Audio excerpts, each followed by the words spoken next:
The Butt Kicker Gamer 2. What you see and what you hear is what you feel. Butt Kicker.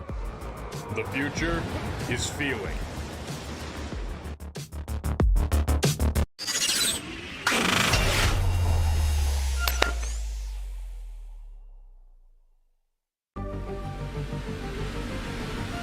On May 10th, 2018, the Precision Racing League ran its last official IndyCar race. 7 cars showed up at the Indianapolis road course, Jefferson Padovani won, and apart from an all-star exhibition, IndyCar competition was never seen again. But now, nearly 7 years later, a new IndyCar tradition is born as the best road racers and the best oval races of the PRL come together for the new IndyCar Fix Series. RaceSpotTV welcomes you to the start of 2025 for the PRL and the start of an exciting new championship. My name is Joey Tebben. Joining me in the booth tonight is Mr. Lorenzo Bonder, and behind the scenes on Sound and Pictures, as always, is Hugo Luis. Lorenzo, we're riding on board right now. How beautiful is this? We've been looking forward to this forever. IndyCars are back in the PRL. Oh, it's a good thing, and I'm very interested to see how fixed setups will go over here, how the tire change as well will come into play over here, because the primaries are going to be a very difference factor in this race, and I can't wait to see how Spa is going to treat us for the first round. The best road course drivers, the best oval drivers coming together, just like in the real IndyCar series, just like in dozens of IndyCar competitions on iRacing, road courses and ovals on this calendar. We start at Spa, the road course of road courses. Then we immediately come back to America and go to Kansas in the heartland. Lime Rock Park down the road from me in Connecticut, Mid-Ohio, another road course in that American tour. Then to Gateway, an egg-shaped oval. Coda, one of the longest road courses in the world, similar to Spa. Short track at Iowa, Sebring, we gotta respect the bumps, and Pocono finishing the season at the start of March. About half oval, half road, Lorenzo. You gotta be good at both if you want to win this championship. Absolutely, and because this is fixed setups, we don't there's that equalizer, because we open setups probably would differentiate between everybody. But I wanted to point out, I think all the ovals they're very hard ovals for you to race on. So for those who are the oval specialists and can dabble in the scope of road racing, will do well in this championship. And this is only the first season of the Indy Fix Series. Who knows what could come in future seasons? We know Indianapolis will come in future seasons, but we got to wait until then. Qualifying is currently underway, but with about 13 minutes to go, we've got time to thank all the people who make 2025 possible for the PRL, starting with Logitech. Logitech G wheels and pedals are equipped with true force feedback to help you feel the road and own the race. Use code PRECISION5 at checkout on logitechg.com for 5% off your purchase. Owned and operated by passionate sim racers, Advanced Sim Racing designs and builds the sturdiest and most durable aluminum profile racing simulation cockpits available in the market today. All PRL members also get a 5% discount on ASR products using the Precision5 coupon code. Racebox offers mid and high-end button boxes for sim racing enthusiasts, from the casual gamer up to the most meticulous sim racing driver. Competitively priced and carefully handcrafted, their button boxes are an enjoyable addition to any sim racing setup. Visit raceboxsimracing.com and also get a 5% discount, also using that Precision5 coupon code. This coverage is also brought to you by the Butt Kicker. Butt Kicker products add incredible immersion and realism to every game. Feel every nuance and truly put yourself in the driver's seat with the Butt Kicker. Moradness is a performance lifestyle brand motivated by motorsport and founded by professional race car driver Daniel Morad. For more information, visit moradness.com. Mr. Hedge iRacing Photography. Capture your finest, proudest, or simply worst moments from your hobby in up to 8K resolution. A great addition to any sim room. And finally, get ready to learn to be fast with Advanced Motorsports. Follow them on their socials to become a better driver. And now, Lorenzo, we start to figure out who the best driver of the field is. Coming into this season, we really didn't have any idea who the favorite was. Only one driver in this entire field has ever driven an IndyCar in the PRL. Not a lot of these guys are experienced in the IndyCar side of iRacing. This is very much a PRL field, and this is the first time we get to see where everybody stacks up. Yeah, absolutely. Like if we're talking about of guys who are from the community, there's not a lot of guys. I think we spoke about maybe 2, 3, 4 guys that we kind of know from the IndyCar community coming over here in PRL. So we didn't know coming from the top who was going to make it out on top. But Jake Vasconcelos was fastest in practice, and somehow surprisingly for both of us, when we had our mock top three, he's in first place. Yeah, the real surprise. We had drivers behind him like Joshua Chinsky, Greg Seitz, Nathan Ray is sort of the favorites coming in, but Jake Vasconcelos, who apparently submitted his dog as his profile picture, is doing very well. Maybe that's a good luck charm. But these guys are definitely drivers to watch out for. The 3 teammates for Rust Racing. You've got Greg Seitz leading this train. Mitch Green is behind him. Stephen Verity in the train as well. All 3 of these drivers, very experienced, very fast in open wheel machinery in the PRL, but it's usually been an F3 car or a Super Formula car. Now it's an Indy car. They've got to adapt to a slightly different form of open wheel racing. Yeah, absolutely, because in those cars you don't have the tire compound, so you can basically have one make compound and run and be as fast as you can be. I think another factor that we have to talk about is open qualifying. We don't have that in officials. It's not a common thing we would see in other leagues, so this also helps out some of the teams, to do faster times, and this could be a factor for everybody if you know how to do your qualifying right over here in Spa-Francorchamps. Riding on board with Christian McCrelly here, a new name to the PRL, not necessarily a new name to the IndyCar though, as he comes through Corb Paul Freire for his penultimate time on this run potentially as he uses up the reds. There's still 9 minutes left in qualifying. This is open qualifying, so every car is out on track at the same time, and you get as many laps as you want in that 20-minute window to go as fast as humanly possible. So McCrelly wants a 2-minute lap, could pit right after this and maybe get 2 more runs in, but through the bus stop for the final time on this lap, what is he going to do? Comparison to Jake Vasconcelos' 157. The clock's ticking up even more, but it's not ticking past 157. Christian McCrelly, the first driver in the 156s, he puts it on provisional pole. Yeah, it does not surprise me at all seeing McCrelly on the top 3. I think I said he was going to be on the top 3, didn't I? So coming into qualifying, but of course still 8 minutes and a half left into this qualifying, so a lot can happen. We can see Vasconcelos coming out on top. You can see like a guy like Greg Seitz, maybe Nathan Ray. I was picking him up to be on the top 3 when we did a little mock. So lots of guys in a very close contested qualifying so far. And just talking in terms of raw wins, Greg Seitz coming into the season was the favorite. He's got 21 wins in the PRL, one of the most successful drivers ever, but he's been around for a lot longer than Jake Vasconcelos has. Jake Vasconcelos made his debut a couple of years ago driving F4 cars in the PRL. He slowly moved his way up to faster and faster vehicles. He's got 8 wins under his belt in that time, and judging by how well this lap goes and how the race goes, he could be adding to number 9. He could be going into double digits with the way this is going. Yeah, absolutely. I think this championship opens up a lot of opportunities for them to actually for him to come out on top. Especially, I would say, like a track like Sebring, where I think he can be a very strong performer, because I think he did races in the PRL in the, of course, low-powered cars in Sebring, and we know how difficult it is to do over there. To go to IndyCar, I think it was going to be a little bit more of a natural jump. Vasconcelos to the line, and he is down into the 156s himself. Pulls another 3/10 margin, but right behind him, Josh Conker destroys them both. Pulls 2/10 on Vasconcelos and goes up to the top. Josh Conker driving for private label Team Hype, usually a NASCAR competitor in the PRL, but in the real world, Lorenzo, Josh Conker is a very accomplished go-karter. He knows how to drive a road course as much as anybody else does. Better than anybody else does, evidently. No, absolutely. We know that private label Team Hype always has some really top drivers. We knew that from Connor Harrington. We knew that from Phil Browse. We know that from Joshua Chin. We have a Joshua Chin in this championship, but it's not the Joshua Chin that we kind of know and we picked on, you and I, Joey. It's Joshua Chinsky.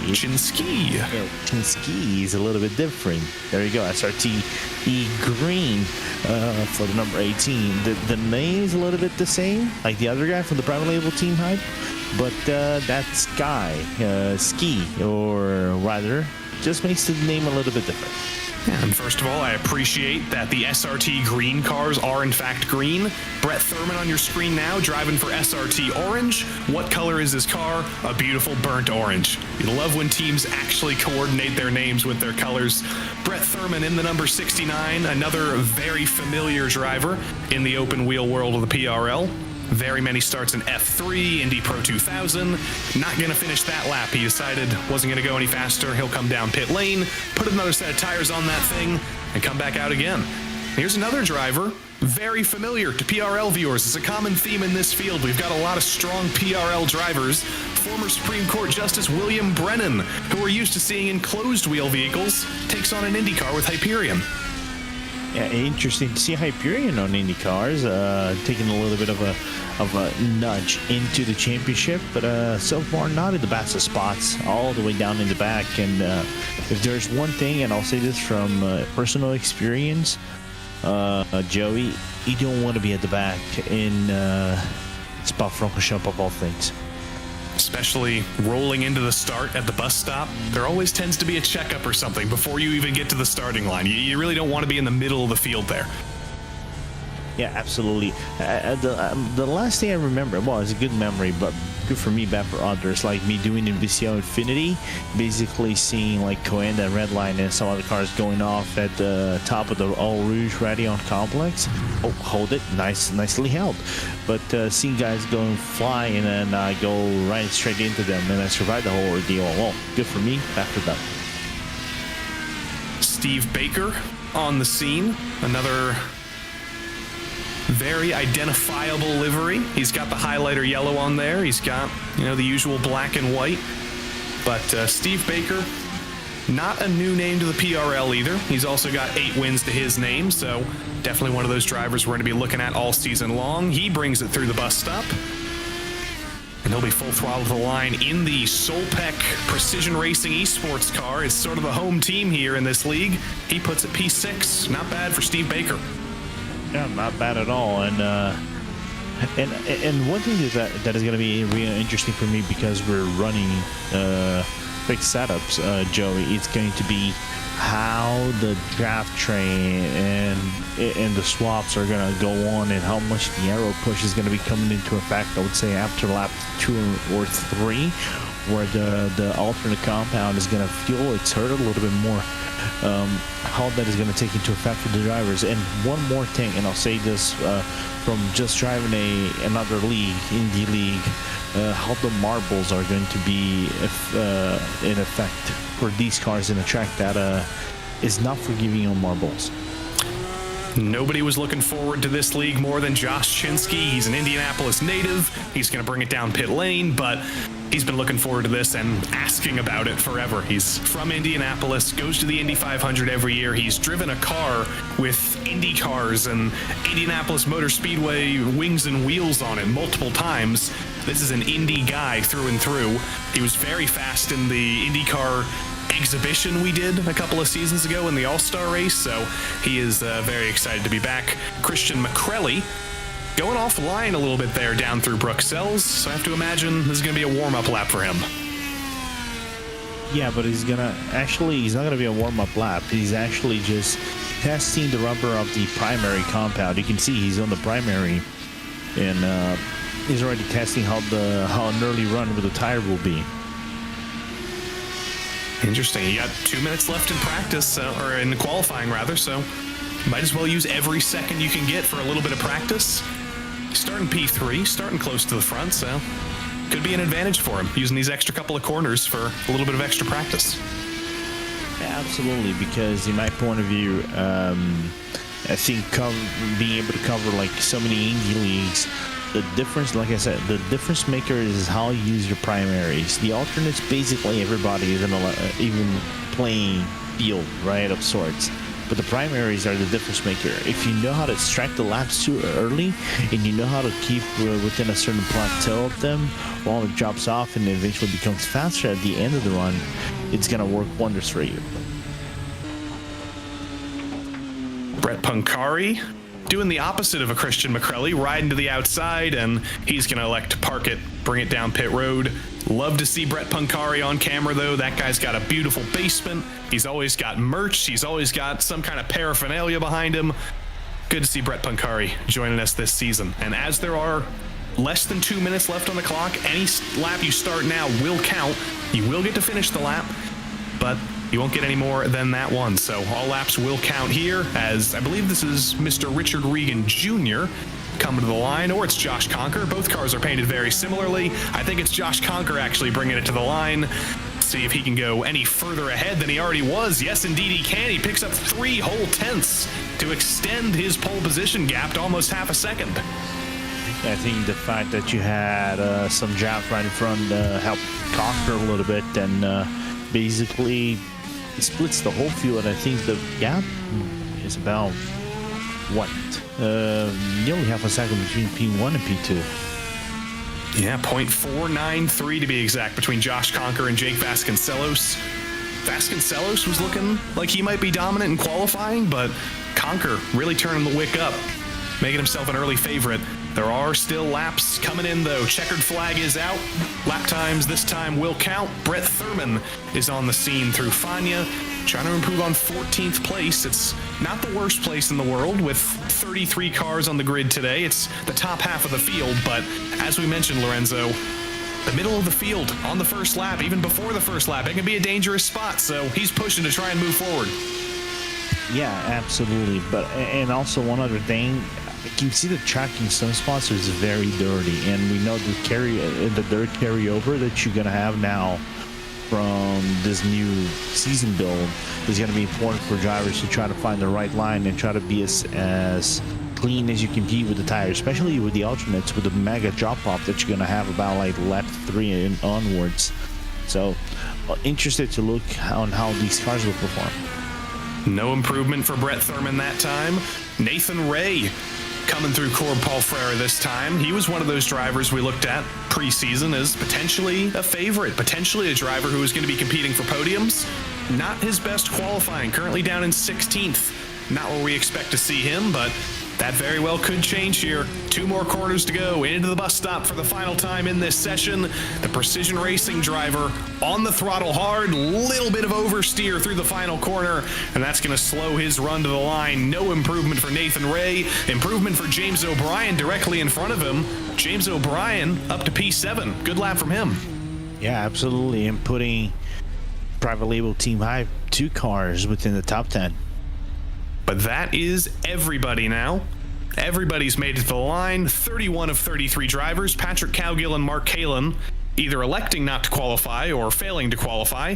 The driver who successfully qualified faster than anybody, though, to the tune of almost half a second, was Mr. Josh Conker.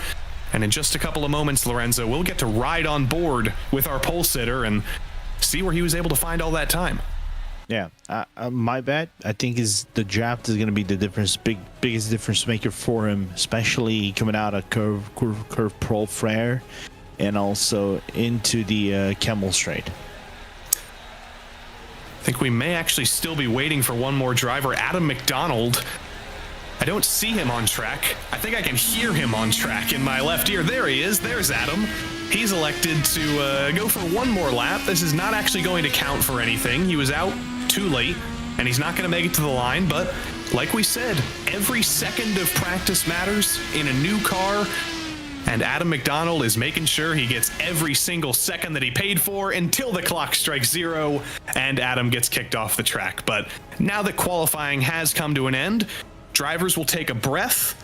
They'll maybe take a moment to warm up a little bit, get a couple more corners in, and while that happens, Lorenzo, we will indeed get to see that pole lap from Josh Conker. Here we go.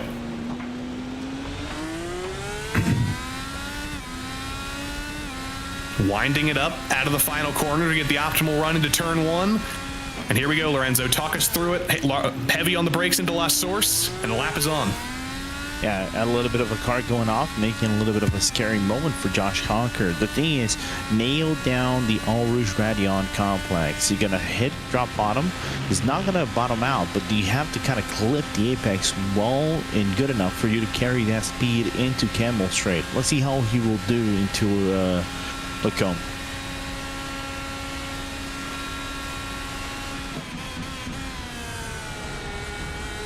Between second and third gear, trying to carry as much speed as he can, clipping both curves, avoiding a little bit of the outside curve coming out going into Bruxelles.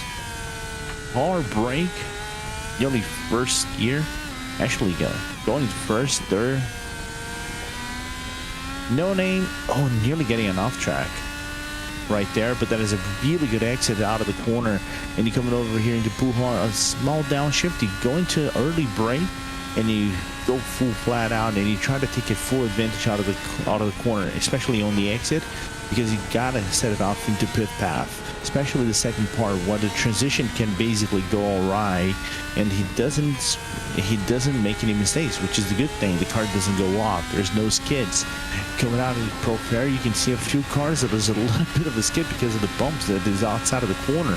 But what helps him, like I said, there is one car right in front of him. He's going to ride the trap. The other car is going to give way flat out into Blanchimont and then set it up for the final two corners. Cannot miss that. Hard brake, first gear, clip that early apex, mid-lane apex on the final one, avoid the skids, and basically a clean lap that puts him into pole position. And that is how you qualify first in the first PRL IndyCar race in 7 years. Mr. Josh Conker dominantly on top. But before we can start this race, we've actually got the opportunity to talk to our pole sitter real quick. Josh, that was a dominant run in qualifying, almost half a second over the rest of the field. Had a little bit of draft at the end there, but you were on pole either way. Where did that come from?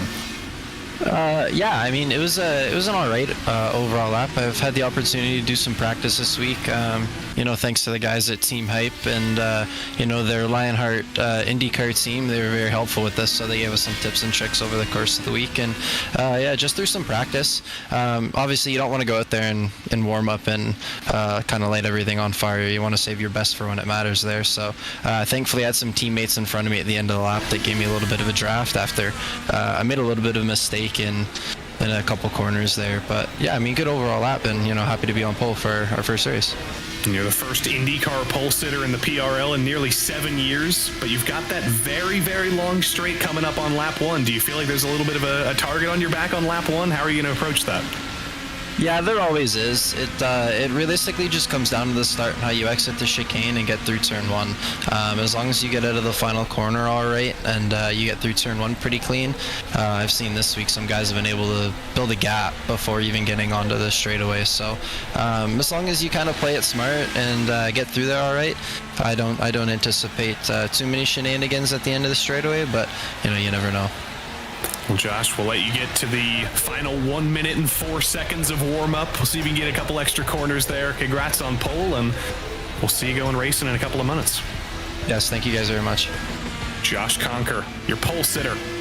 It's too amazing for me to say, Lorenzo. The first time in just under 7 years, it's about 6 years and 8 months or so, that we've got IndyCar racing in the PRL. It's finally here. It's going to repeat that a couple more times. Please make it a feature every Sunday. I don't mind. Give me a soundboard. IndyCar, IndyCar, IndyCar. IndyCars. IndyCars. From the dulcet tones of Lorenzo Bonder.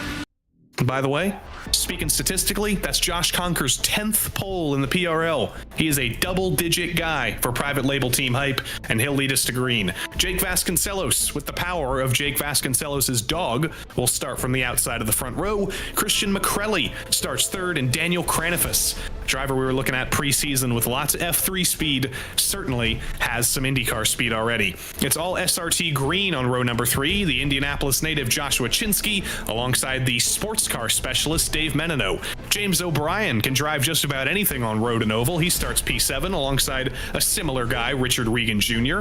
J.R. Williams, one of the PRL admins racing in this series, P9. Steve Baker, the first of the precision racing drivers in P10.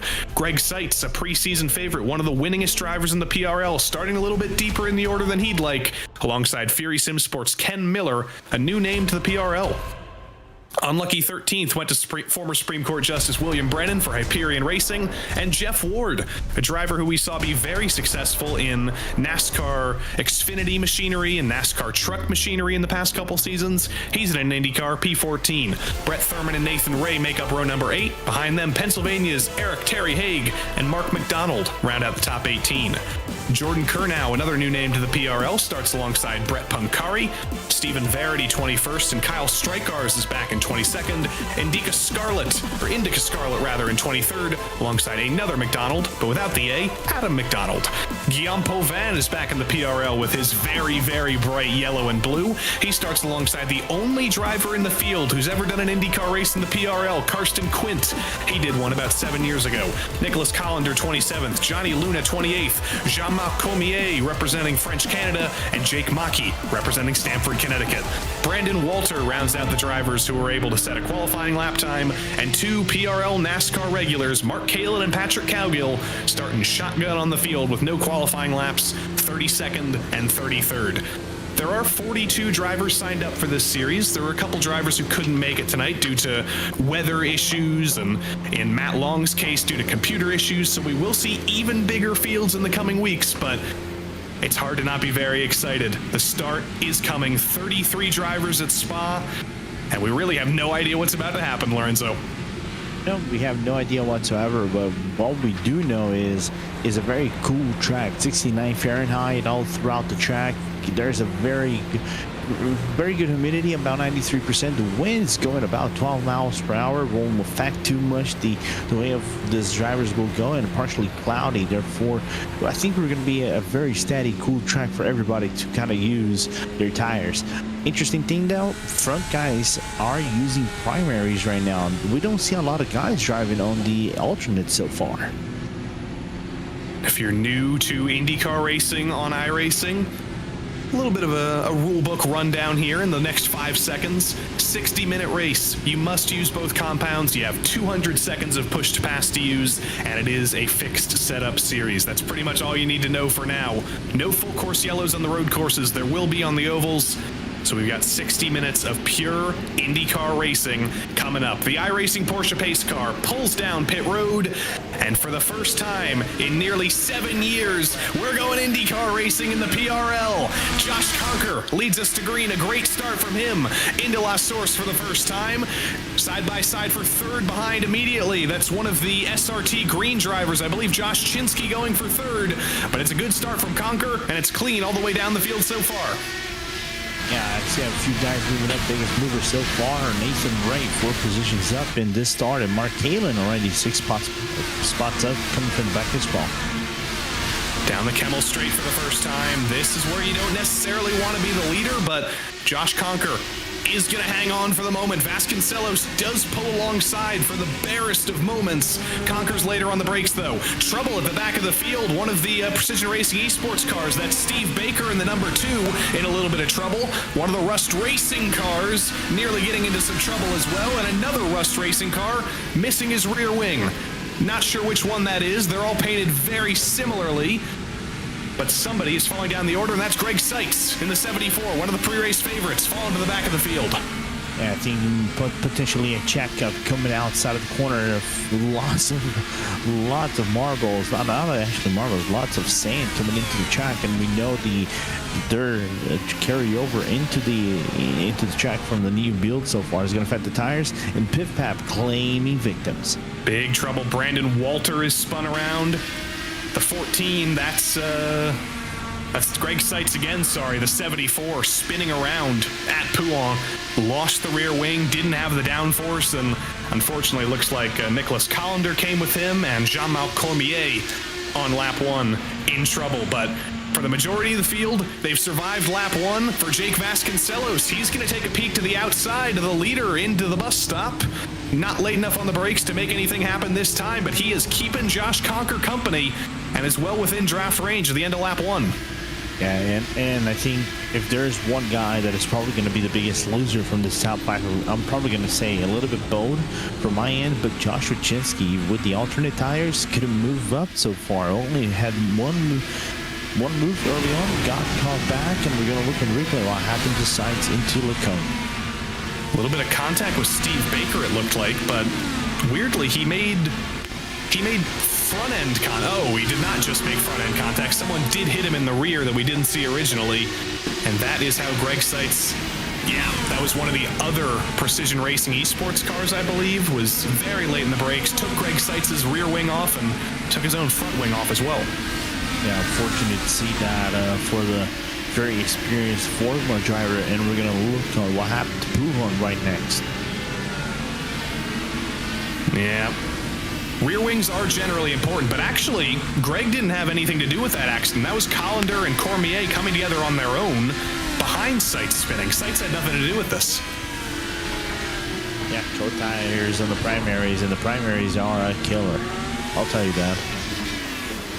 Collender tries to gas it up, spins himself again. I don't believe he got any real damage from that, but no, he did. He's down pit road. He certainly got damage.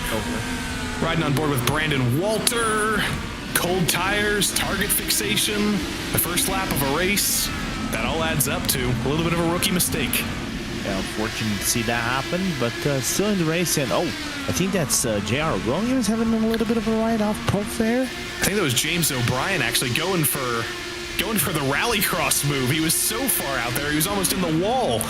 Eventually is able to recover. And James O'Brien is actually fine. It was J.R. Williams. You were right. The similarly painted car of O'Brien is now trying to make the move on him. Richard Regan Jr. behind them. And there's a change for the lead. On the exit of the bus stop, Josh Conker trips up, and Jake Vasconcelos takes the lead away as they're side-by-side for second as well. Yeah, and Cranefuss makes the move, and Conker, the one thing he doesn't want to do is going side-by-side on route. Who's going to get... They're going to do it. Nah, they're not. Cranifus backs out of it, lets Conker through, knows that's probably the smartest move. And now Conker in the draft, trying to repay the favor on Vasconcelos, trying to take it back. But they're giving a double draft to Menino and Cranifus behind. Who's going to be later on the brakes into Lake Holm this time? It's Conker taking the lead back. And Menino managed to hold on for a little bit on Cranefus, while Ochinsky's going to be in a world of pain with those alternates starting to dip off lap after lap after lap, and Ken Miller having issues. In trouble for Ken. You can see him on the side of your screen falling down the order. Let's see what happened. He was having a very good run so far. Made up a couple of spots, but he's to the outside of Steve Baker here through Lake Calm. Baker getting a little bit wiggly, and Miller getting even more wiggly, spinning himself around on the throttle. Yeah. You know what that is? Marbles. Marble o'clock. Marble o'clock. Tick-tock. I learned it the hard way today on another Indy race. They're punishable. They punish this car hard if you're not used to it. And you can see them flying. You just saw it there. Not even a braking zone at Stavelo, just a very, very high-speed corner. There are marbles flying everywhere. There's gravel flying everywhere. It's like the Dakar Rally out here. It's a dust storm. Yeah, except that it has trees and lots of greenery, and it's cold of sorts. And water. There's not a lot of water in the desert. True. Big battle for the lead again, though. For the second lap running, Conker and Vasconcelos running side by side through the bus stop. That 5/10 gap that Conker was able to pull in qualifying, it's absolutely nothing in the race. Everybody in this top 4, everybody in this top 5 now, they're dead evenly matched. There's nothing separating these guys. Yeah, and what I'm interested to see, of course, we're not going to have that information, but if we maybe someday, is how many seconds that people have on the push to pass, because Vasconcelos definitely is going to go for it and maybe using push to pass to try to overtake Conker on Lacombe. Problem for Vasconcelos is nobody has been able to outbrake Conker into Lake Calm. He was able to stick side by side with him there for a moment, but as the corners switch back, as the inside becomes the outside, Vasconcelos is forced to slot back in line. He's going to try and make something happen around the outside of Bruxelles. He's going to be forced to slot in line, but it's been exceptionally difficult to outbrake Josh Conker, and that is a very good advantage to have. Absolutely, and more importantly, look at the gap that now J.R. Williams started to create as well from Richard Regan and James O'Brien. So he's coming in and making this a top 6 run for everybody. The problem is Chinsky. We know that alternate tires are a big dip in this track despite being very cool. So we expect to see the SRT green driver to back away from these guys in the top 5 so far. So looking into what happened to Brad Pocari on Lacombe. Just a little bit lazy, a little bit wide, and then gravel-covered tires do not have the same grip as regular tires. And poor old Brett spins it around at kind of the worst possible place. There's a Marshall post right there. You had to be careful not to drive out of the track. Oh, but you saw that the Marshall didn't mind that. It was cool. Calm. He was probably taking pictures. Yeah. It's like it's a celebrity sighting. That's Brett Pocari stopping by. Absolutely.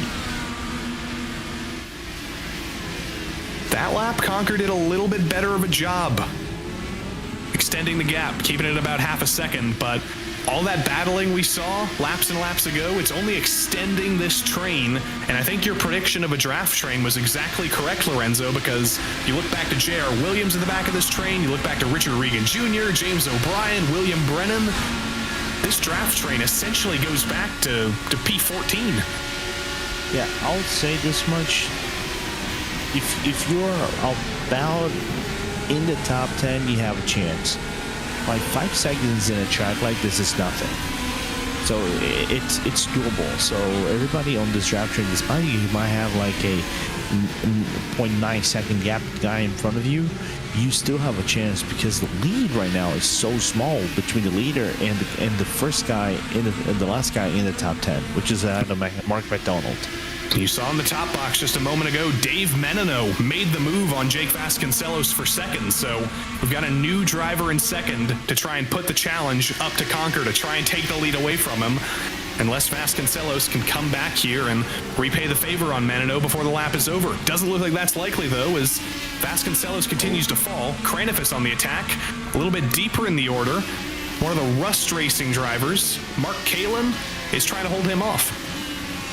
Yeah, and I think Kalen got a little bit loose coming into Pujon and trying to keep control of the car and struggling a little bit, the number 62. Yeah, this is Kalen versus Verity. One driver with tons of open wheel experience and many PRL podiums. Another driver who has lots of road racing experience in his own right. He's driven prototypes, but Stephen Verity, for all that hype, for hyping him up, being the favorite of this battle, did not have a good run through Stavelo and through Corb Paul Frere, and he's actually lost another spot to Mr. Karsten Quint. So there's 2 Precision Racing Esports drivers now ahead of Stephen Verity. He's got a nightmare ahead of him, 2 more cars to pass. Yeah, that's unfortunate, but then I'll blame it on you. And he wrecked himself. Well, hashtag blame Joey. Indeed. Commentator's curse right there. Verity gets into the back of Karsten Quint, loses his front wing. But that's one of those things you've got to get used to. Being frustrated as a fast driver at the back of the field. At the front of the field, though, Dave Menino, the new attacker, he's going to now figure out if he can outbrake Josh Conker into Lake Home. He cannot. Just like every other driver in the field, Conker is supreme on the brakes into Lake Home. And Dave Menino's probably thinking right now, should probably plan for another corner to pass this guy. But then again, also, one more thing is we have a 30-lap race in here. So this is a lap-based race instead of being a time-based race. You don't want to waste it all now on lap 6, where there's still a lot of things undecided, and we know that Vasconcelos might come along and try to do an overtake and swap. Cranefus, the same thing. J.R. Williams coming through and through.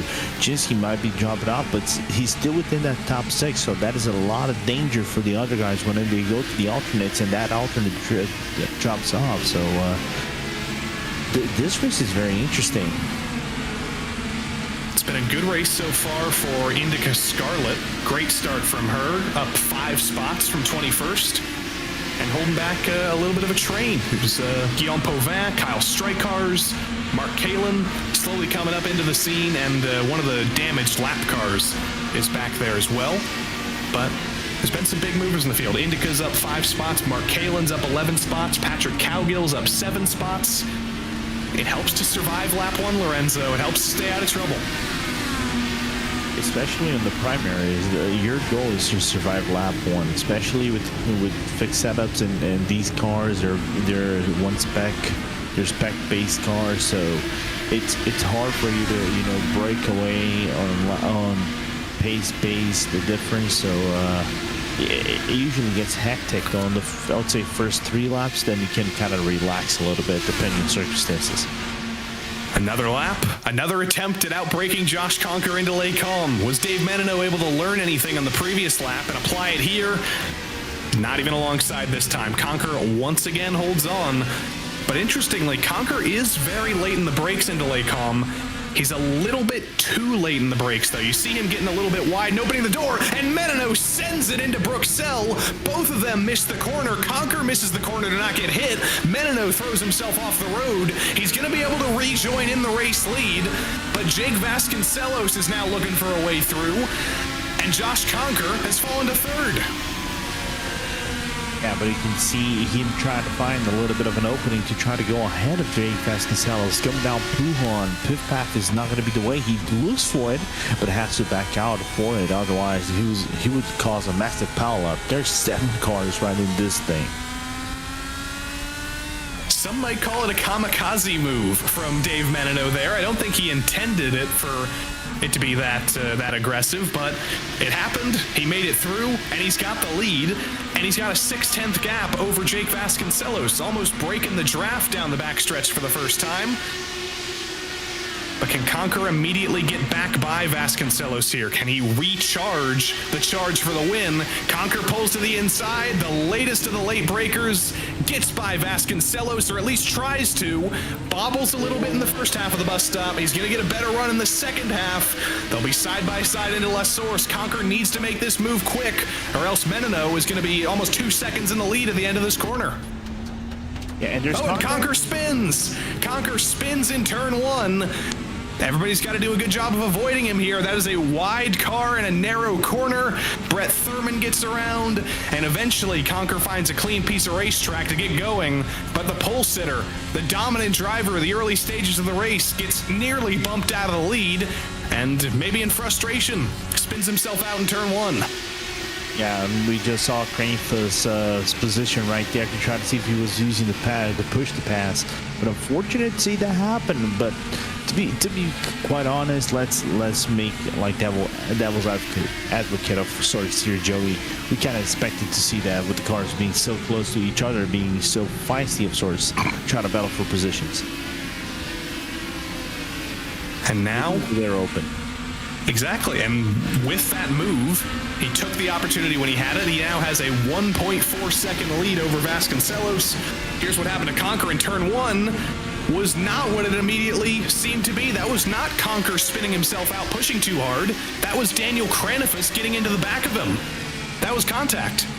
Yeah, there was a little bit of contact. Somehow, someway, Cranefus' wing didn't break or anything, which is a surprising thing for me. But it's and that was Cranefus nearly getting hit in the rear by Chinsky as well.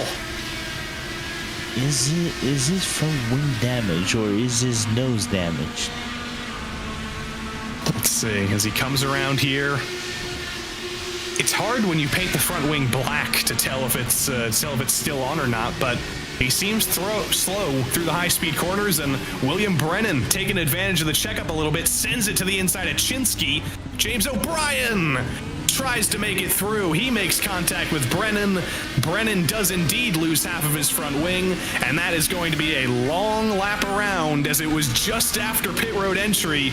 Brennan's got to do a whole lap now with half a front wing. Well, and potentially broke suspension on the back because the car looks a little bit unhinged. Want to go over the replay because I don't know if Brennan, I'm probably going to say, looking for that first angle, Brennan, I think, looked a little bit overconfident with the move he done on James O'Brien first and foremost. And now the fall begins. Thurman getting by Brennan, and Eric Terry Haig. Should be fairly easy to outbrake a car with no front wing, and indeed it is. Eric gets up into the top 10. That's got to be frustrating, though. And let's ride on board, or let's ride from the helicopter view right now. See what happened. Was the door open? What say you, Lorenzo? There was a little bit of an overlap between them, but it was like very marginal. So hard to make do like the blame on O'Brien over there. Of course, Brennan had a little bit of a better run in the first leg. The second leg, I think O'Brien would have been on the inside eventually. Hard to call.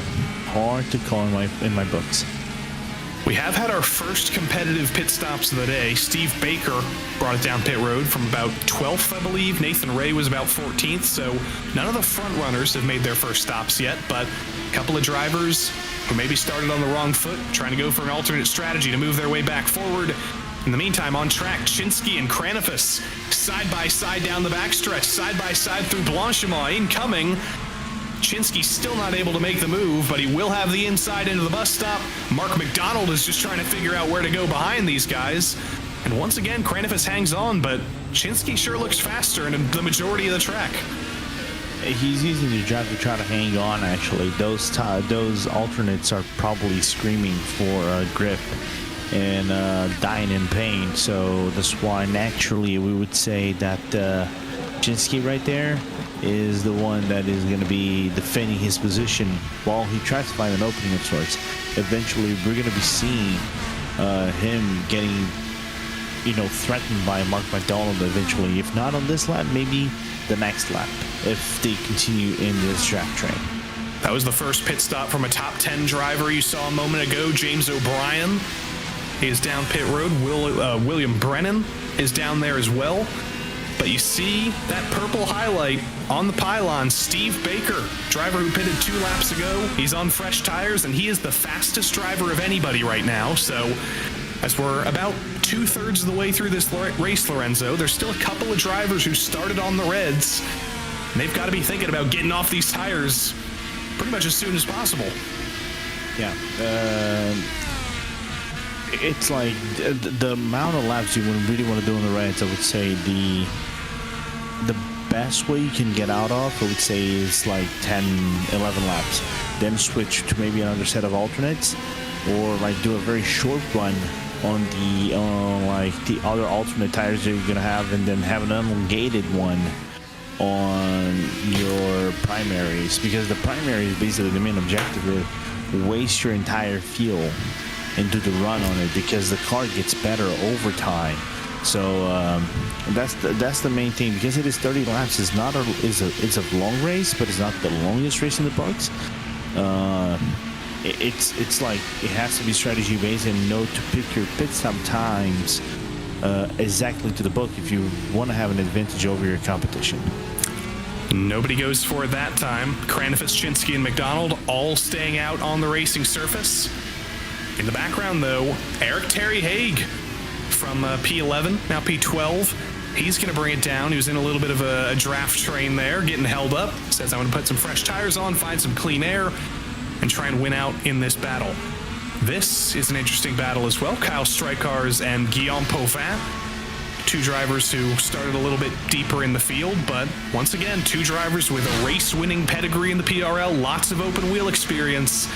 The second they saw the Indycar available, the prime open-wheel racing experience on iRacing, both of these guys were like, yeah, let's absolutely do this. Because they know the IR18 is the best car. And Pauvin, maybe the best livery in the field. There's no confusing that car. It is highlighter yellow and highlighter blue. It's kind of like you're driving the mystery machine of sorts.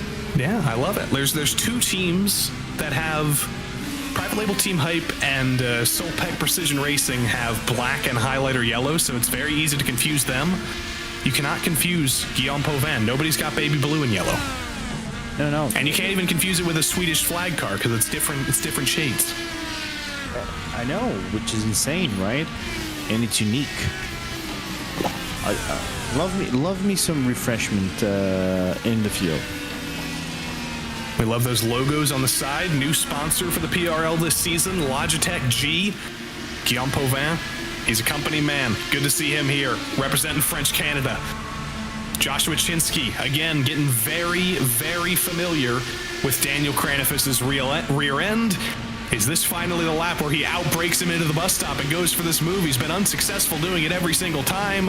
And unfortunately, yet again, he does miss out. He's not going to see him anymore, though, because Kranifus now elects to bring it down pit road. And he's the first driver out of the top 5 to elect to bring it down. That's a big move. Looking forward to see if he's going to be on another set of primaries, and then his last one is going to be on the alternates. And look at J.R. Williams. Currently third on 12-lap-old primaries, just at the fastest lap of the race. He's running faster than cars that have pitted and put on fresh tires. He's got lower fuel in the car, so it's somewhat understandable, but he's absolutely flying. And Mark McDonald is flying as well. He gets to the inside of Chinsky, and Chinsky's not going to be too happy. He finally got one Rust Racing car out of the front of him, and now his teammate has passed him again. He's got another Rust Racing car in front of him now. Oh, we always knew that Chinsky was going to get overtaken, because now it's that point of the race where the primaries are going to develop way better than the alternates will do, because we knew the plateau, the grip plateau of the alternates dips off immediately. You have lesser grip than everybody else. Of course, the colder tracks equals out this equation, but we know that the primaries get better over time as the cars get lighter.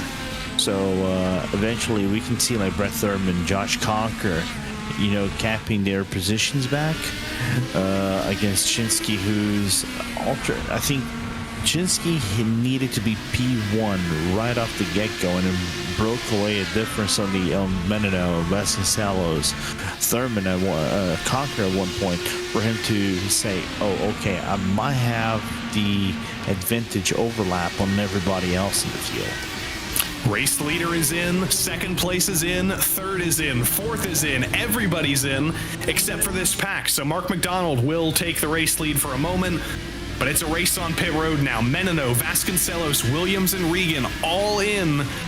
Who's been able to save a little bit of fuel? Who's going to have the best pit stop here?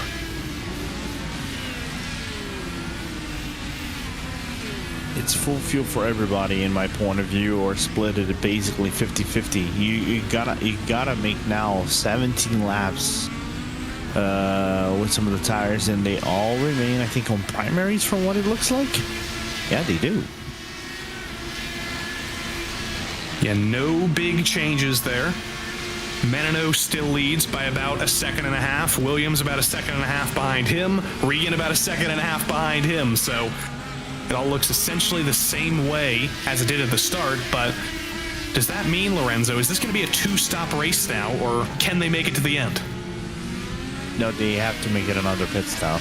I think back when I drove in the officials for the open sets, like several years ago, I think that was 2 years ago that I drove, and was talking with Brendan Trano about the setup. We had a very good setup on curves, but we were so slow on the straights, and we got swallowed up by everybody else. It was a two-stopper, no matter what you did, because this is going to be the biggest fuel burn of the entire championship by a long stretch.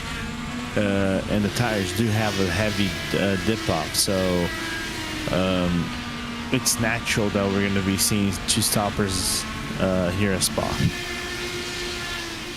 So now how do you approach this second half of the race? Because you could go 13 laps again and then do 4 laps at the end of the race. You could do 4 laps now and do 13 more laps to the end of the race. You could split it in half with 4 drivers fighting for the lead that are seemingly separated by the same amount. There's got to be some kind of strategy consideration to break up that monotony, to see who can take it back over. Yeah, absolutely. If you started with the primaries, I would say the best way to approach this is, like, for example, what Vasconcelos and J.R. Williams and the other guys did, like 13, and 4, because you're just coming off the plateau where you're going to see the lap times starting to slowly getting equaled out to the primaries when you do the alternates. So you're going to use the max advantage of that alternate compound within those only 4 laps that you're going to get. So that's the thing for you to go on. But I don't mind Chinsky's alternate strategy, like long run on the alternates. He survived the whole thing. His gap to the lead is not that far as well. He can work something out right there. So it's going to be an interesting one for him when he put the primaries on. Side by side, Brett Thurman and Josh Conker. Conker gets him fairly easily. And this is Conker now with a fresh set of tires, with whatever little bit of damage he might have got from that Cranifus contact repaired. And now he looks directly ahead of him. Who is it? It's Daniel Cranifus. It's the driver who spun him down to this position in the first place. And Conker's got to try and repass him here. Yeah, absolutely. But Conker, at least, what surprised for me is, despite everything that transpired for him in the race and getting spun out on a source, he remained composed, which is cool. You know, he didn't look phased or anything at all. Just kept driving, putting his car lap after lap, and eventually conquering all those positions on track, which is good to see. And you can see the gap coming down with every corner. It's crazy how much faster he is right now. So I don't think a top 5 is out of the question for Conker. He's about 14 seconds off the podium. I think the podium might be a little bit too big of an ask, but if Conker could recover to the top 5, be a pretty good day for him. And it's a season-long championship, so you've got to make sure to minimize or maximize those worst finishes, rather. That's why everybody's still fighting here. There's 9 long races to do. You only get 1 drop week, so got to make sure you can get every spot you can get, like Strike Cars sending it on Indycar Scarlet. Strike Cars, you know, good aggressive overtake, decisive. That's what you want to see. Aggressive and clean, and he's got 1 more driver directly ahead of him. Patrick Cowgill should be fairly easy picking here, but it's good to see Patrick Cowgill here as well. Oh, nearly getting run into the back of by Kyle Strikars, but Cowgill started at the back of the field, avoided all the trouble on lap 1. He's up 10 spots from the start of this race. Probably soon to only be 9 spots up, but Strikars can't get by him yet. No, and you can see that Strikars just playing a little bit patient. He saw that Cowgill gave him a little bit of a fight. Don't push the edge of the car. Just remain cool and collected. You find a way eventually. And there it is. Cowgill, a little bit too late in the brakes, opens the door for Strikars to get through, and Kyle looks into the distance now. And interestingly, both of these guys have road course experience. Cowgill's driven a bunch of stuff. He's driven MX-5. Strikars is a traditional road driver, drives open wheel cars, drives F3 cars, but both of these guys met in the PRL Truck Series at one point, and both of them won races. Strikars won a race at Talladega. Cowgill was a champion in the PRL Truck Series. So when we get to the ovals, already starting next week at Kansas, both of these guys are going to be drivers to look at. Yeah, they will, but the problem is you're driving a car that handles differently from any of the other truck cars or NASCAR base cars that you're probably going to race. Chinsky comes into the pit lane, which is not a bad thing, but they need to know how to work with the weight jacker and the anti-roll bar, especially on oval, because fixed setups. The difference maker is how you approach the anti-roll bars and elongate the tire life that you're gonna get on these like 1.5 mile or 1 mile ovals that we're gonna have on the calendar. See the tire choices now. Menino, Vasconcelos, Williams, and Regan. They've gone primary. They've used the black tires both times.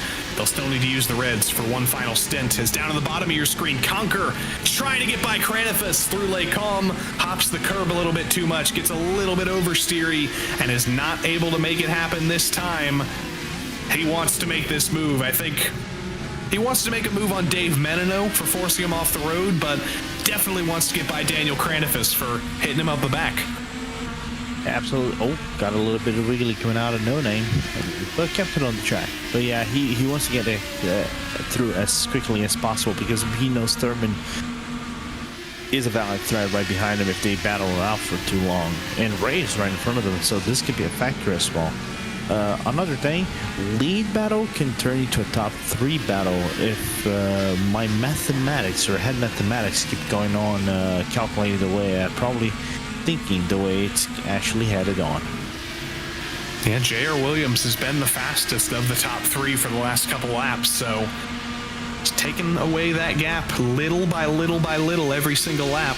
He's just got to get within 1 second or so, and then he might have a shot at this.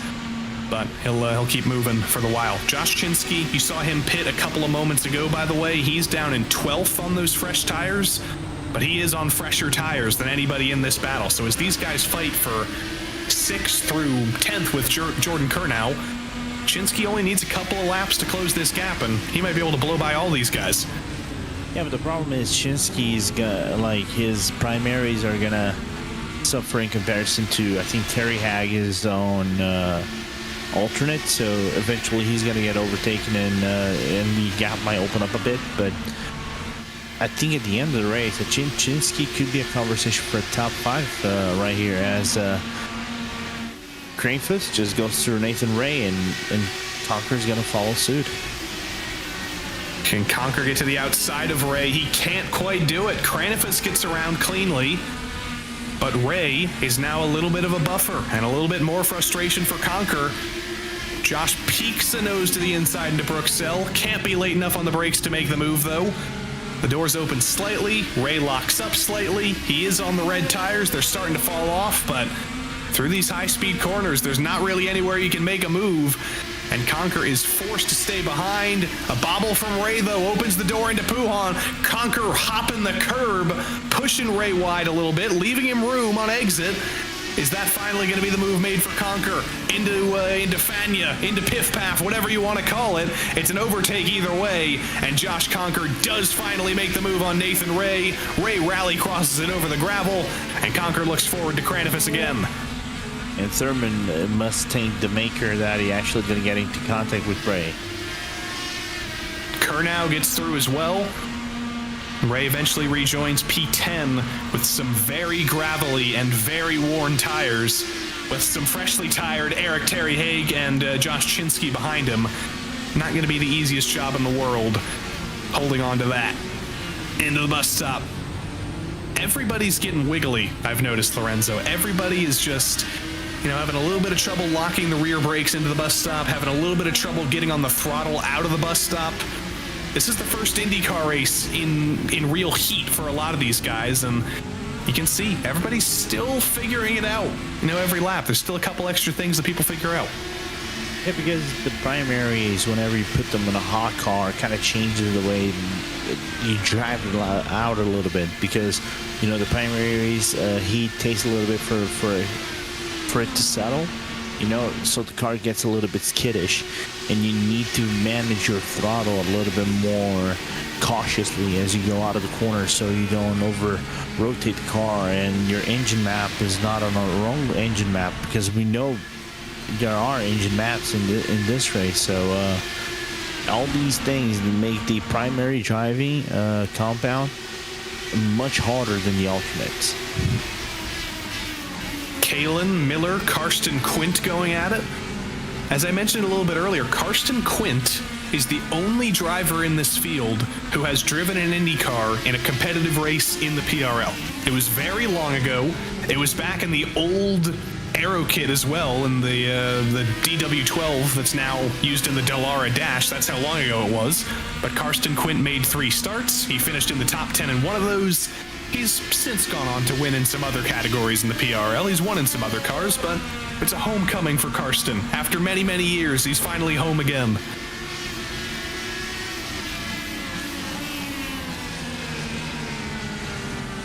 Couldn't tell you what tracks he did those races in. Couldn't really tell you where he finished, but he certainly did them. And he's certainly back in an IndyCar now. Ken Miller ahead of him as well. Remember, he was around the top 10 for the first couple of laps of this race. Spun very early, fell to the back of the field. It's been a great comeback for Ken Miller, and I believe his first race in the PRL. Steve Baker, up in P7, is the first driver to make his second stop. Yeah. Expected in this, unless see Baker putting up some alternates, interesting. He's gonna drive it out 11 laps with those alternates until the end of the race. Steve's been very, very fast in race pace. Definitely have to look out for him on the road courses. If he can figure out qualifying, start a little bit closer to the front, it's definitely going to be a threat for race wins.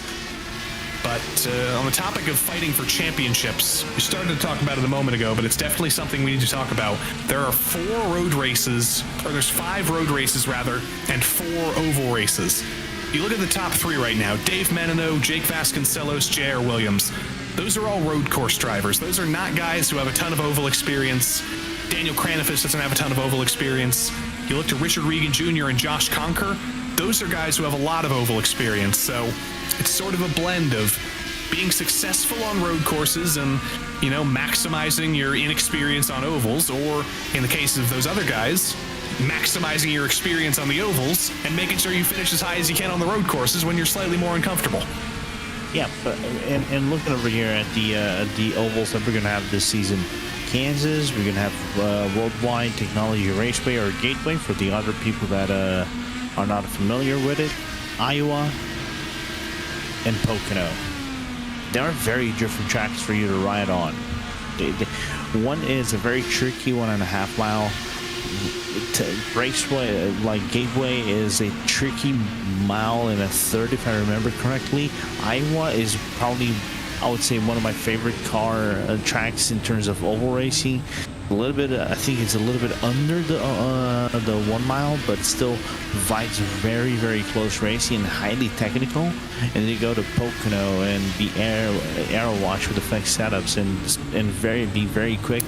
Makes the tricky triangle so good to run with these cars. So if you manage to get the setup right and you understand it very well to race on those racetracks and you do your laps and everything, you can have a really good weekend and week of sorts over here in the PRL on those ovals, and that could be a difference maker on the point standings, just like he said. And Pocono is the championship finale, and in the PRL you cannot drop the final race of the season. So you better practice if you're not too comfortable on ovals. You better make sure if you're fighting for this championship, you're going to have a good day at Pocono. This battle rages on though. Jordan Kurnow and Brett Thurman, two different levels of experience in the PRL, but a much more positive day for Jordan Kurnow. Up 10 spots from where he started, has done nothing but stay out of trouble and drive fast, and that is a perfect way to start your PRL career. Yeah, absolutely. Everything that you can get on and do in terms of track over here, it's welcome. And you can see there's also opportunities for him to get through. He's going to get through Nathan Ray eventually, because we know Ray tires are basically going all the way from Belgium, I would say, to Belarus or somewhere in the Balkans in terms of grip, as well traveled as it is. So a very good debut for Eric Terryhack so far in this season. I think that's the first reference to Belarus in PRL history. I aim to please. Well done, well done. Geography with Lorenzo, and now pit stops with Lorenzo, as Nathan Ray and Brett Thurman both bring it down. Absolutely. But Jordan Kurnow, rather. Yeah, but I actually picked that one from GeoGuessr. There you go. And also, it starts with Bel. Belgium, Belarus. It's good stuff. You know, I didn't even think about it when I said Belarus. You're operating on another level, Lorenzo. Your mind's in another dimension. I wish. I'm in Narnia. But Kurnow, typical stop, 7 seconds. Ray, 9 seconds. We're going to have to watch those pit stops up front, though. There's 2.5 seconds now separating Dave Menino and Jake Vasconcelos. Nobody has been able to touch your race leader in terms of raw race pace since he made that move, since he took the lead. But now, with 9 laps left, you can split this up any way you like. You can put on the reds and, with a 2-minute lap, pull off an undercut that's almost 2.5 seconds long. So we'll see what anybody's able to do. It's going to be 1 by 1 by 1 here. Karsten Quint, Jordan Kurnow, and Brett Pancari. right on board with Brett Pancari for a moment. While we have a quiet moment, while he watches a battle happen in front of him, let's see Brett Pancari and his very shaky wheel table. At least, you know what? I'm gonna tell you something. At least it's not a table, a mirror table, or glass table. Because I have a friend of mine, a teammate of mine, who actually drives a Moza R5 direct drive on a glass table. Oof. Yeah. Is it tempered glass at least, or if it breaks, you're getting cut, guaranteed? Nope. I have no idea. I think it's a normal glass table. Not ideal. Not a good idea. Nope, not at all. What might be ideal in the Keystone sponsored vehicle, Pennsylvania's own Eric Terry Haig pulls down pit lane, and he's going to try and pull an undercut on good old Brett Thurman for P7 as Karsten Quint throws it off the road and lets his teammate Nathan Ray by. But back to Brett for good measure. And I appreciate the commitment to the bit. Whenever he's in a car that, may be associated with a manufacturer, there's a certain amount of GT4 manufacturers, GT3, there's Chevy and Honda and Indycar to choose from. Brett Pancari always goes for Peugeot. And they haven't sent any messages about it, so clearly they like the free advertising. Yeah, absolutely. At least they're not following through the project of no wing on the back of the car. Imagine an Indy car without a wing. I mean, we did see that earlier in the race. Greg Sykes tried his best to do no wing. Yeah, how that run? How not very well. That run? No, made it a couple corners. Yeah. Oh, and Brett got to go down. I was about to say in trouble, was smoking a little bit, but he was only smoking because he was driving through the mounds of dust and rubber and gravel on the side of the track. It was a good old Spa slowdown, which we're used to talking about a lot when we come around here, but these guys have been pretty well behaved. There haven't been a ton of, at least visible off tracks. There haven't been a ton of slowdowns. These guys have done well so far. I think apart from lap 1 and lap 2, we haven't seen any major drama in this race, which is a good thing. We'll always take that as a victory in our books. Guillaume Pauvin versus Steve Baker. Pauvin has not made his final stop yet. Steve Baker has both made his final stop and put on the reds. This should be easy doing for Baker, but Pauvin pulls the Pruitt fade a little bit and then spins himself out. It was going to be difficult for Steve Baker to make that move, but Pauvin outbrakes himself, and Baker makes it through into clean air, and Guillaume says, you know what? I've already lost about 5 seconds. Might as well bring it down pit lane. Might as well minimize my losses. Yeah. It's kind of like I had enough. I don't know. Had enough. Want fresh tires. Get me out of here. Yeah. How do you say that in French, though? I don't know. Where's Jerome Bertillon when you need him? There's the spin. Yep. I don't know how you say spin in French either, but you don't need any language to see exactly what happened there. Yeah. I don't know how to say that in French either. Spin. And I did one in a year half French. I did 0. But now, no language required to see Nathan Ray get into the inside of Jordan Kurnow, making the move, and Eric Terry Haig now. This is a battle for position. Both of these guys have stopped. Haig on the reds, Kurnow on the blacks. Haig to the inside with warm tires. Kurnow still getting the rubber off his tires. And Eric Terry Haig with a big move into Lake Calm takes the point. Yeah, well done. Textbook maneuver right there on Lake Calm.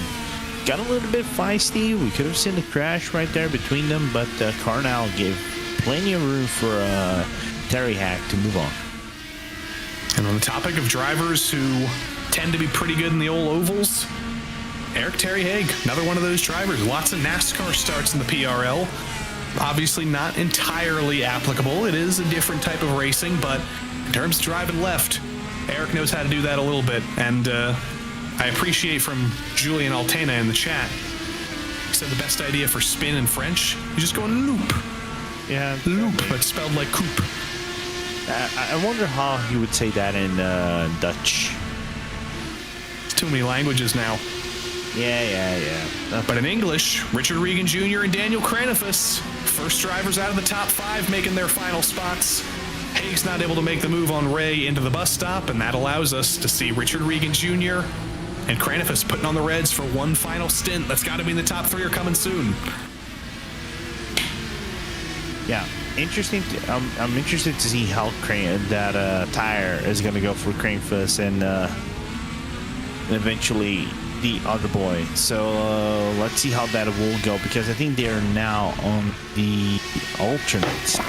Like we said, with the alternate, basically would have a drop off after lap 5 or 6, potentially lap 3 if you overweight still of sorts. So they're going to be fast right off the get-go. Terry Hag with another one, with another spot on Ray. ETH. I'm going to start calling him that now. Makes the move fairly easily. ETH. Could be, do something with an ETA, and if he's chasing somebody down, what's the ETH of him chasing him down? No, it's not that. It's because ETH, as a Manchester United fan, just gives me like PTSD. Understandable. We'll workshop it. We'll think about it. We'll do something. But I would like to see Richard Regan Jr. actually, because he's currently in P6. He's in clean air. He's bringing the gap down. And actually, my request is granted, because let's ride with him for a moment, as he's not actually going to be able to make up any of the ground I was talking about, because Menino's in, Vasconcelos is in, Williams is in. All of those guys had exactly the same thought. They wanted to see Richard Regan Jr. too, and they're all coming down pit lane to try and block off any advantage he might have gained. I said like go excitedly, but I forgot that Vasconcelos pit stall is a little bit in front of Yeah, he made the overtake for about a millisecond and then immediately lost it. And the gap has only expanded. It was a better stop. Actually, it wasn't a better stop for Menino, but it was a better run on pit lane exit. And he's now pulled a 3-second gap over Vasconcelos. And Vasconcelos has a 3-second gap over J.R. Williams. Brett Thurman has found himself in the middle of all this, though. He pitted 11 laps ago. He's still got to make his final stop, but he may cause a little bit of trouble for good old J.R. Williams if he catches him. Yeah. And Brett Thurman, ironically, is a guy that is in the run, 11 laps in.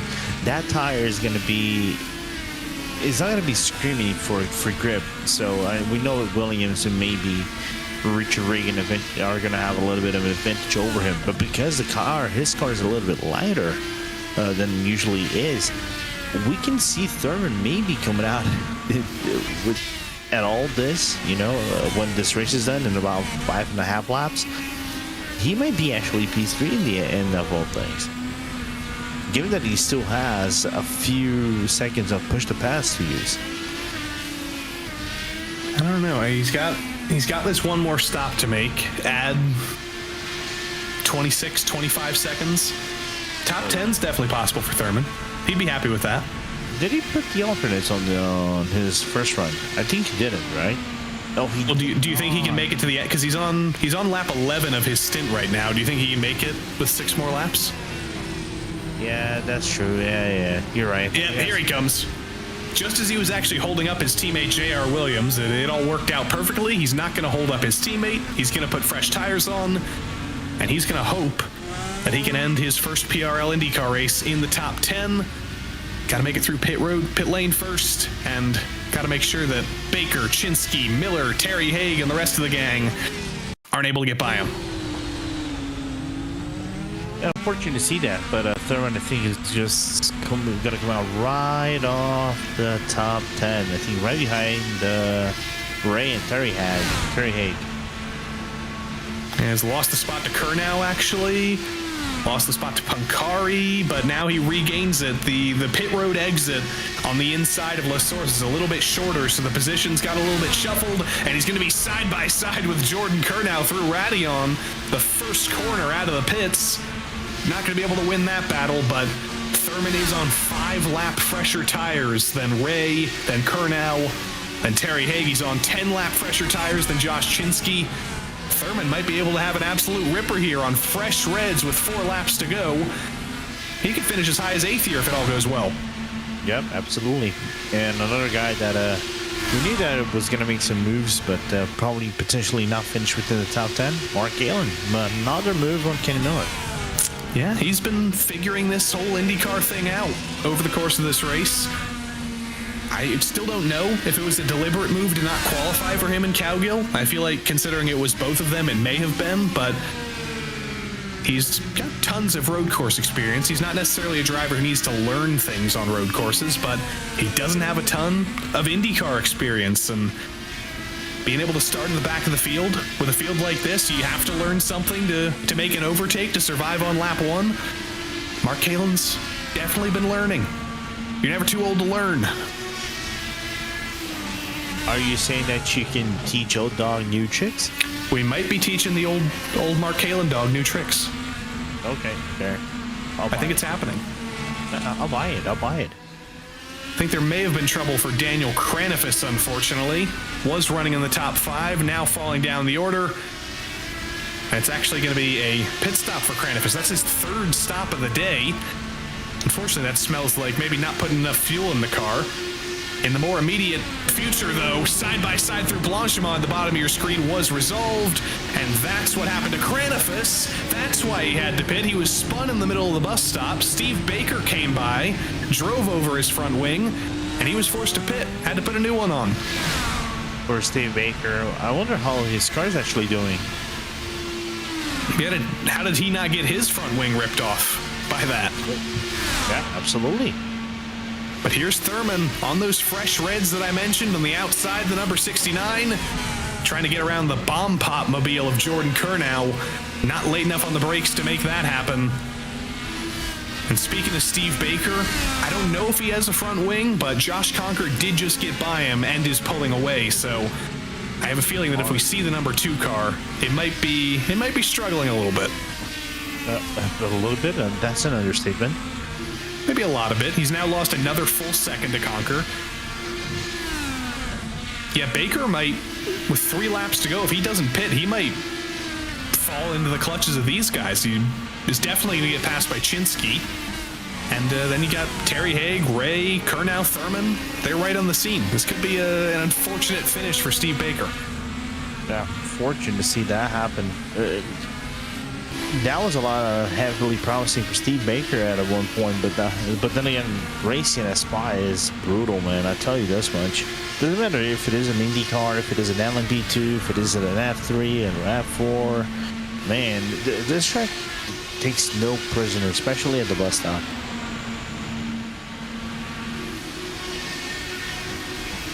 And right on cue, Chinsky has indeed gotten by Baker. You see him, or you saw him rather, just at the foreground of your shot there through the bus stop. You saw a flash of highlighter yellow, and unfortunately it was not a very fast flash, as that last lap didn't actually count.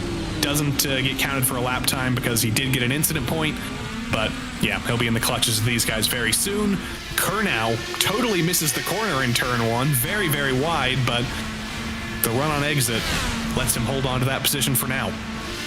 And it's also easy to push the pass eventually, I think, and that's why he survived the ordeal. And Thurman exit out of the source wasn't that fast either. So he can have a better run to race. Steve Baker pulls out of the way. You saw him with half a front wing. He was trying not to hold up his teammate, and Kurnow says there's a door open. I'll send it 3 wide. Wasn't able to make it happen, but he was there, and he had inches to play with. Yeah, and somehow that gave him the second life to Nathan Ray when he went into Lake Home. Baker is just going to try and finish this race now. These cars are designed with a full front wing for a reason. When you suddenly only have half of one, it's probably pretty good through the... he's got the left half of the front wing, so it's probably pretty good through the right-hand corners, but through the lefties, probably not too fast for Steve. Not only that, but his acceleration on the straights is just gonna be horrendous.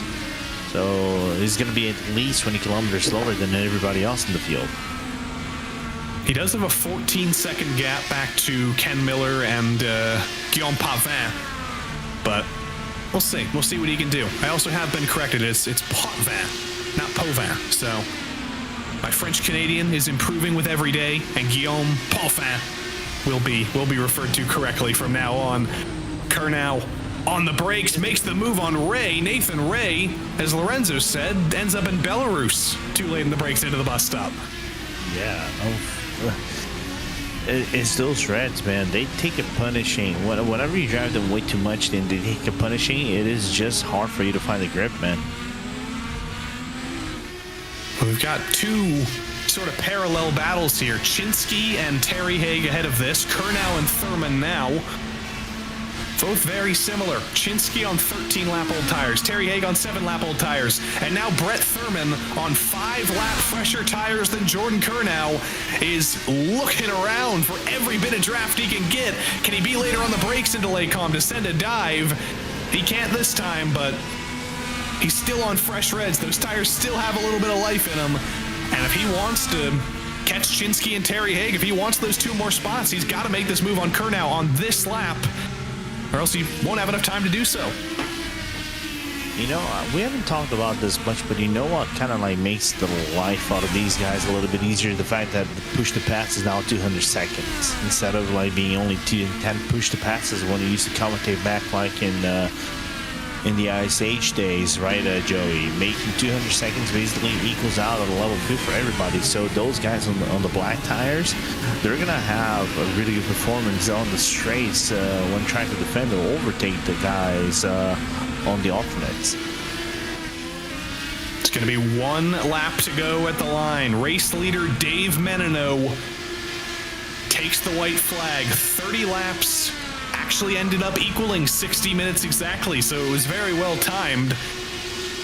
He'll be fairly easily in the lead of this race. Vasconcelos comfortable in second, Williams comfortable in third.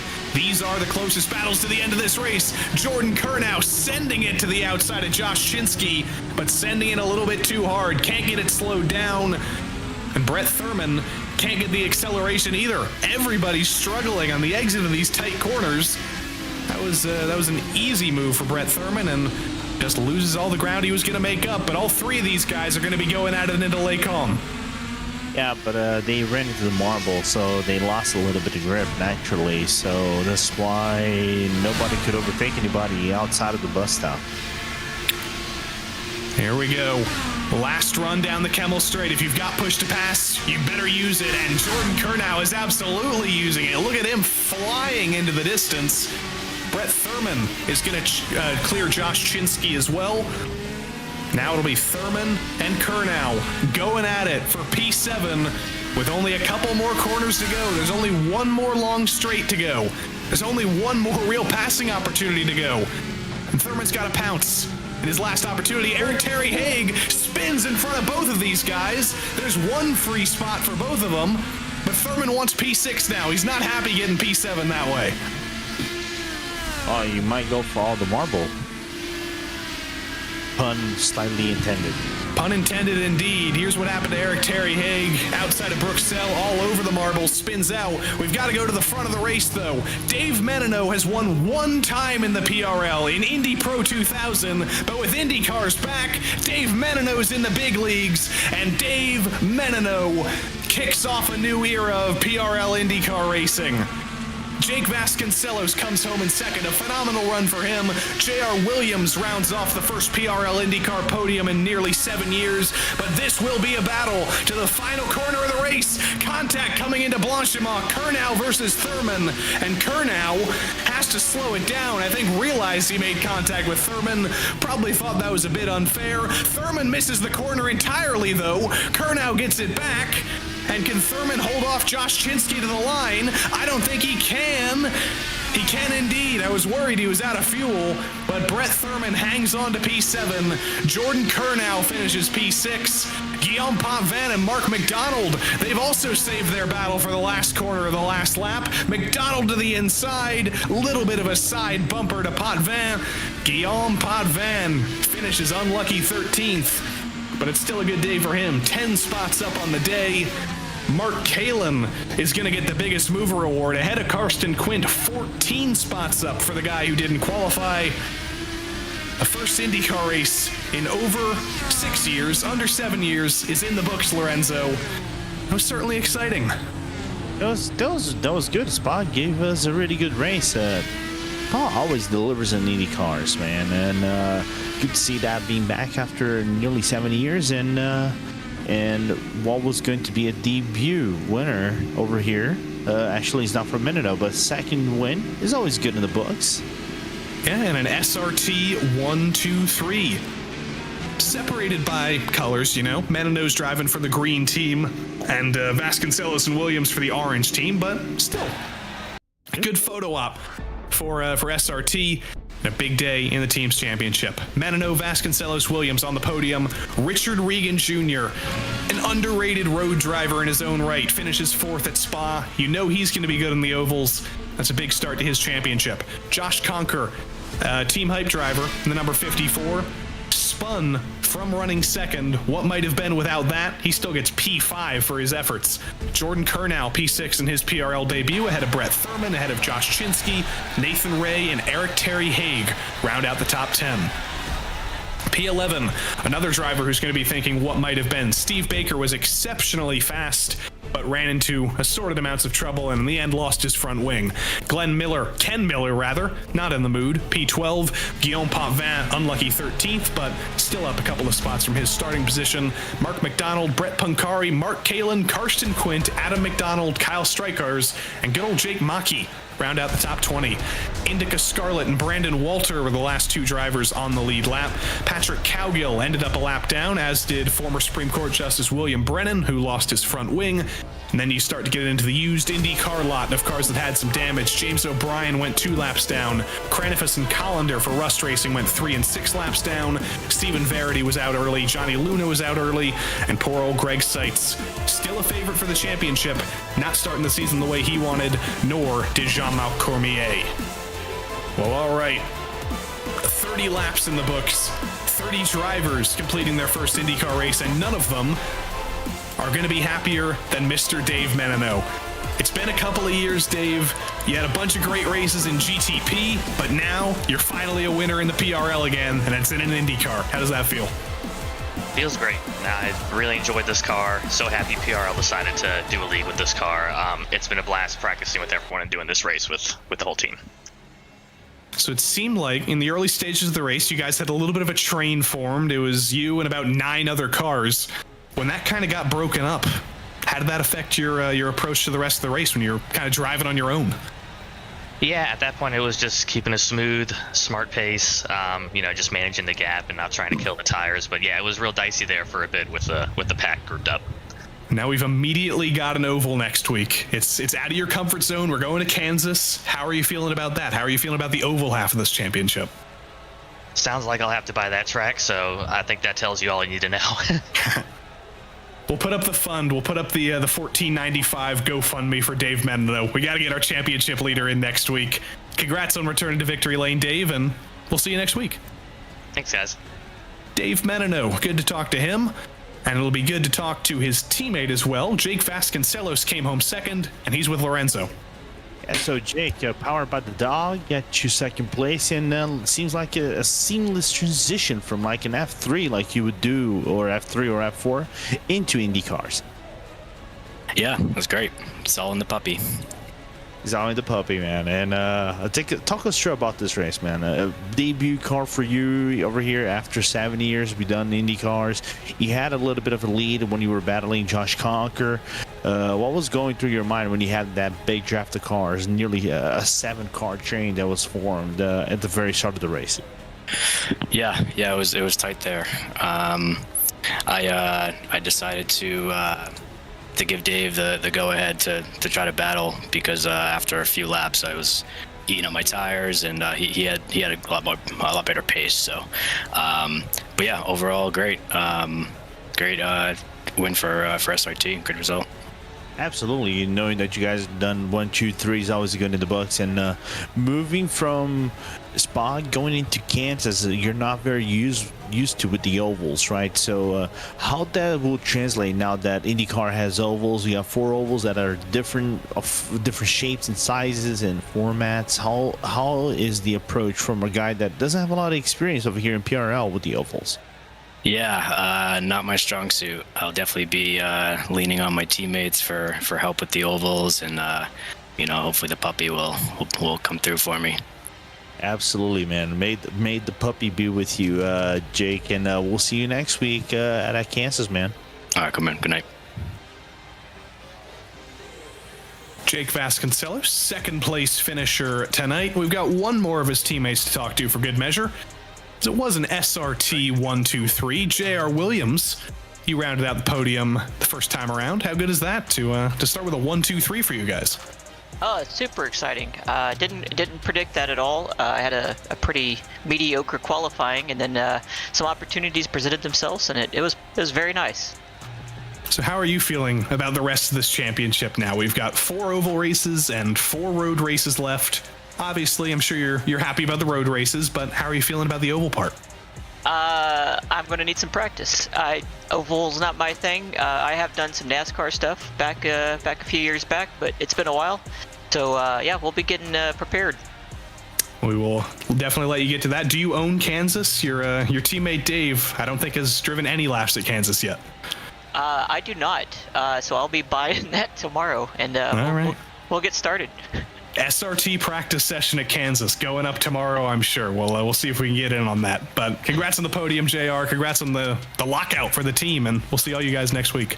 All right, sounds good. Hopefully we put on a good show at the ovals too. Hope that's true. Kansas always puts on a good show. We'll finish things off with a quick chat with Mr. Richard Regan Jr. Not quite on the podium, but Richard is a driver who we're definitely looking at on the ovals this season.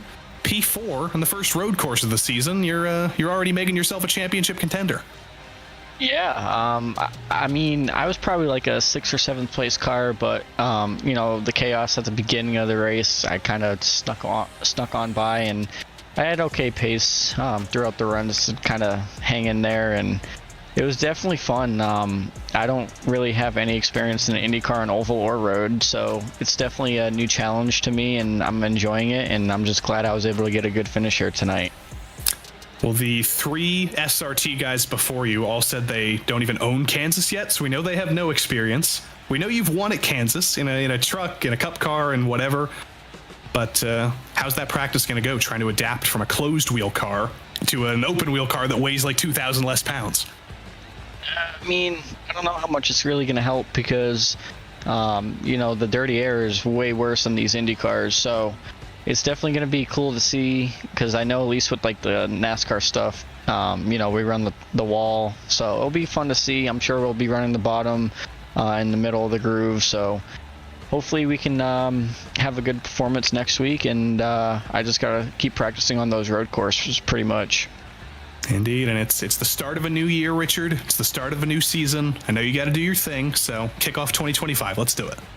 Yeah, thank you. First, let's just say how great it is that PRL is back in 2025, and we got Logitech that came on board, so that's awesome. Always nice to see that the league's growing. I got to give a shout out to everybody at Regan Bug Motorsports, everybody at Team Hype that gave me a hand with the IndyCar stuff. Neonism, JZ Photography, Mission 22, Multiple Sclerosis Society, Stant Analyzer, and everybody that helps me out. And I'd like to thank all the admins at the PRL and you guys at RaceSpot. Company man, even in 2025, Richard Regan Jr. comes home P4. And that's going to round out our coverage of Spa today. But now we see a very different sight, Lorenzo, from the Ardennes Forest to the very flat plains next to the Hollywood Casino. Kansas Speedway is the first IndyCar oval race of the season, and I could not be more excited. This is one of the best places to take an IndyCar. Yeah, and it's going to be highly technical for these guys, especially for those who are not familiar with it. 1.5 mile drives a little bit like a 1 mile of sorts, especially with the tire drop off and the dirty air. So it's going to be a really interesting track for us to start off our oval side of the IndyCar season. And the PRL is officially begun in 2025. LMP3 GT4 coming tomorrow, GT3 on Tuesday, trucks on Wednesday, and the GTP LMP2 GT3 series on Thursday. For 9 more weeks, for 10 more weeks, we'll be going here on RaceSpotTV. We hope we'll see you for every single one of those days. I've been Joey Tebben. Lorenzo Bonder's been Lorenzo Bonder. Our producer has been Hugo Luis. And until we see you next time, so long.